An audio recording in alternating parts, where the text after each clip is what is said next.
Bonsoir à tous. La Norvégienne Sigrid Høgseth, vainqueur de la 3e étape du Tour de France féminin à Poligny. La coureuse s'impose largement sur la première étape de montagne, partie de Suisse. Demain, direction Gévrey-Chambertin en Côte d'Or pour le contre-la-montre individuel de cette compétition. Corinne Saint-Félix. 21 km, clin d'œil aux chiffres du département de la Côte d'Or, mais une étape qui ne sera pas forcément de tout repos. Après du plat, place à la mi-course à la première pente, 6,9% sur 1,8 km à Marsanne-et-la-Côte, puis un petit kilomètre à 4% pour atteindre Corcelles-les-Monts. En ligne de mire, Dijon avec les 9 derniers kilomètres très roulants et plutôt descendants. La ligne d'arrivée sera tracée avenue du Général de Gaulle, Dijon qui a déjà reçu le Tour de France féminin sous diverses appellations à plusieurs reprises, en 1987 en marge du Tour masculin, en 2005 ou encore en 2008. Et retour d'école mercredi avec la dernière étape dans notre région, une étape accidentée entre Mâcon en Saône-et-Loire et Belleville en Beaujolais dans le Rhône, une étape de 140 km.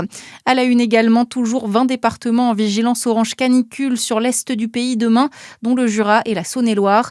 Les températures maximales vont baisser progressivement à partir de demain. Dans ce contexte, la sécheresse s'aggrave en Côte d'Or. 7 zones du département passent en situation de crise, le plus haut niveau d'alerte. 3 autres le sont déjà depuis la semaine dernière sur les 13 secteurs que compte la Côte d'Or. Les 3 autres sont en alerte renforcée. Les débits de nombreux cours d'eau sont très bas. Certains, comme la Tille, sont même à sec. De nombreuses restrictions sont entrées en vigueur pour limiter l'usage de l'eau autant que possible. Plusieurs verbalisations pour des feux dans le Doubs. Une partie du département est en alerte orange feu de forêt, entraînant des restrictions qui n'ont pas toujours été respectées ce week-end. Les gendarmes ont mis fin à plusieurs barbecues ou feux sauvages à Charquemont, à la Cluse-et-Mijoux ou encore à Chalaise. Samedi soir, ils ont même dû interrompre des feux d'artifice tirés pour un mariage à Tise. En Gironde, après l'incendie dévastateur, le retour de quasiment tous les évacués. Les habitants du Porge et de l'Ège peuvent rentrer chez eux depuis cet après-midi et il est maintenant l'heure de constater les dégâts. Pour aider les sinistrés, la préfète a annoncé l'ouverture au Porge d'une maison France Service Victimes. Ce lieu leur permettra de faire les démarches administratives, mais aussi de trouver une aide psychologique.